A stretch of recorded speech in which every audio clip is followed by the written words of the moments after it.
இஸ்ரேல்ன்ற ஒரு நாடாக அங்கீகரிக்காம இஸ்ரேல் அந்த பகுதியிலிருந்தே துடை தெரியப்பட வேண்டும் அப்படின்றதான் அவங்களுடைய ஈரானுடைய ஸ்டாண்டு. அந்த தேசம் பாலஸ்தீனியர்களுக்கு சொந்தமானது அப்படின்றது அவங்களுடைய ஸ்டாண்டு. ஒபாமா போனதுக்கு பிறகு, ட்ரம்ப் வந்ததுக்கு பிறகு ஒரு அழுத்தத்தை ட்ரம்ப்புக்கு கொடுத்து எப்படியாவது இந்த டீல்ல இருந்து நீங்க வெளில வந்துருங்க, ஈரான் மேல மீண்டும் பொருளாதார தடை நீங்க போட்டாகணும் அப்படின்ற மாதிரியான ஒரு அழுத்தம் கொடுக்கப்படுது.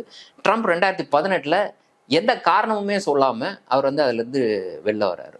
ஏன்னா அந்த 3 வருடங்கள் போடப்பட்ட அந்த தடை விலக்கப்படுவது அப்படின்றது ஈரானுக்கு ஒரு புத்துணர்வை கொடுக்குது.